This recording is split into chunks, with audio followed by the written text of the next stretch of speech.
নমস্কার বন্ধুরা, ঘরোয়া ঘরকন্যায় সকলকে স্বাগত জানাই। বন্ধুরা, আপনারা সকলে কেমন আছেন? আশা করি প্রত্যেকে ভালো আছেন, আমিও ভালো আছি।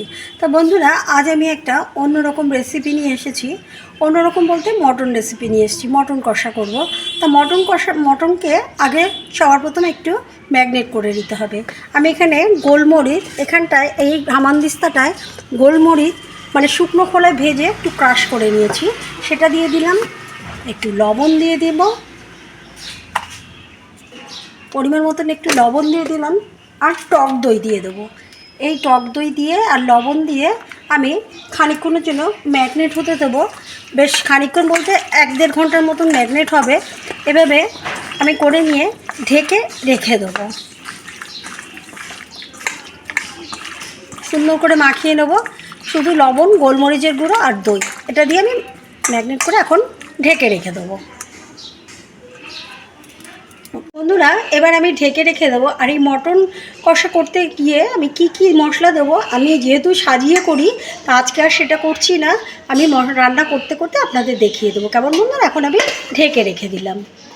বন্ধুরা, এখন আমি কড়াইয়ে তেল বসিয়ে দিয়েছি, একটু সামান্য পরিমাণ লবণ দিয়ে দিলাম আর সামান্য পরিমাণ হলুদ দিয়ে দিলাম। এখন মাংসেতে অবশ্যই একটু আলু না হলে ভালো লাগে না, তাই আলুগুলোকে একটু হালকা করে ভেজে নেব। বন্ধুরা, আমার আলুটা ভাজা হয়ে গেছে, এখন আমি আলুগুলোকে সব তুলে নেব। আলুগুলোকে তুলে নিয়ে আমি মাংসটা এবার কষাতে দেবো। বন্ধুরা, ওই তেলের মধ্যেই আমি লং, দারচিনি এবং এলাচ আমি একটু ফোড়ন দিয়ে দিলাম। আর একটু সামান্য কালারের জন্য একটু সামান্য চিনি দিয়ে দেবো কালারের জন্য। এবার আমি যে পেঁয়াজ কেটে রেখেছি, পেঁয়াজটাকে দিয়ে দেবো। পেঁয়াজটা একটু লবণ দিয়ে নরম হওয়ার জন্য একটুখানি ভালো করে লাল লাল করে ভেজে নেব। লাল লাল করবো না, তার কারণ আমি পেঁয়াজ রসুনটা দেবো। একটু ভাজা ভাজা হয়ে গেলে পেঁয়াজ, রসুন এবং কাঁচা লঙ্কা বাটাটা দেবো। বন্ধুরা, আমি মিক্সিতে এই আদা, পেঁয়াজ, রসুন এবং কাঁচা লঙ্কা আমি বেটে নিয়েছি, সেটা এখন দিয়ে দেবো। সেটা দিয়ে দিলাম। এবার নুন দিয়ে দেবো, পরিমাণ মতো লবণটা দিয়ে দিলাম। আমার মাংসতে লবণ আছে দেওয়া, সেই পরিমাণ বুঝেই আমি দেবো। হলুদ দিয়ে দিলাম। এখন শুকনো মশলাগুলো আমি সব দিয়ে দেবো। লঙ্কার গুঁড়োটা দিয়ে দিলাম, আমরা একটু ঝাল বেশি খাই, সেইভাবেই লঙ্কাটা দিলাম। আর ধনে জিরের গুঁড়ো দিয়ে দেবো। ধনে জিরের গুঁড়ো এক চামচ দিয়ে দিলাম। আর কাশ্মীরি রেড চিলি পাউডার 1 চামচ দিয়ে দিলাম, আরেকটু দিলাম। এবার ভালো করে কষিয়ে নেব। কষিয়ে মাংসটা দিয়ে দেবো। মশলাটাকে মিক্স করে নিয়ে মাংসটাকে আমি দিয়ে দেবো। বন্ধুরা, এখন আমি যে মাংসটাকে যে আমি ম্যারিনেট করে রেখেছিলাম, সেই মাংসগুলোকে আমি সব দিয়ে দেবো। এবার ভালো করে কষাতে দেবো, সিমে আছে ঢেকে ঢেকে মাংসটা কষতে থাকবে। ভালো করে নাড়িয়ে নিয়ে সিমে আছে ঢেকে দেবো।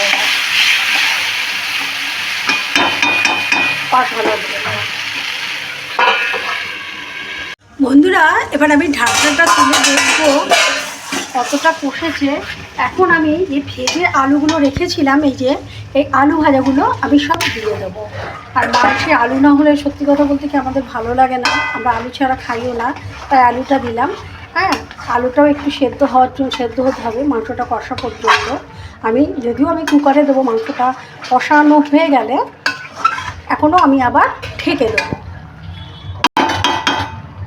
বন্ধুরা, এবার আমি ঢাকনাটা তুলে দেখবো, মাংসটা কষে গেছে।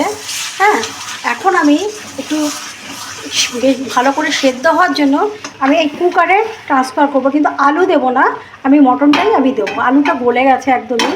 হ্যাঁ, মটনটাকে আরও একটু সেদ্ধ করার জন্য আমি কুকারে দিয়ে দেবো। এই যে ঠিক মাংসগুলোই আমি নেব। বন্ধুরা, আমি মাংসগুলো কুকারে দিয়ে দিয়েছি। আর আমি যেই পাত্রে মাংসটা মাখিয়েছিলাম, সেই পাত্র ধুয়েই আমি জলটা দিলাম।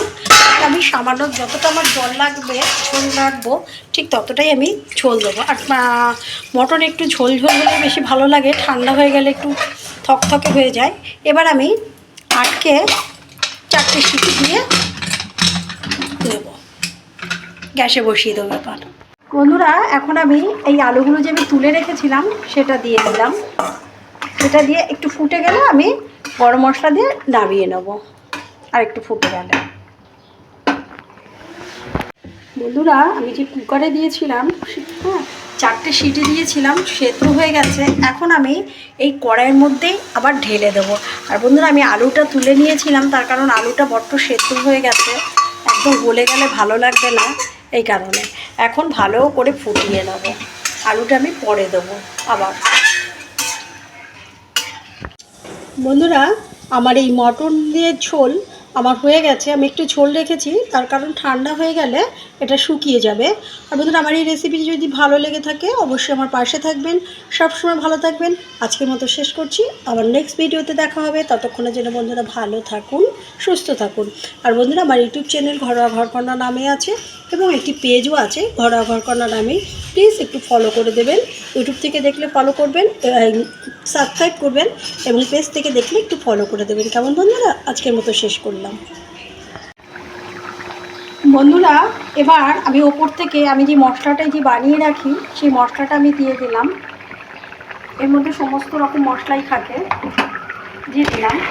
আর বন্ধুরা আমি আমার এই মটন রেসিপি যদি আপনাদের ভালো লাগে অবশ্যই বন্ধুরা আমার পাশে থাকবেন। বন্ধুরা সবসময় ভালো থাকবেন। আজকের মতো শেষ করছি, আবার নেক্সট কোনো ভিডিওতে দেখা হবে। ততক্ষণের জন্য বন্ধুরা ভালো থাকুন, সুস্থ থাকুন। দেখুন কালারটাও সুন্দর হয়েছে, মানে একটু ঠান্ডা হয়ে গেলে অনেকটা গাঢ় হয়ে যাবে, সেই জন্য আমি একটু ঝোলটাই রেখেছি। আজকের মতো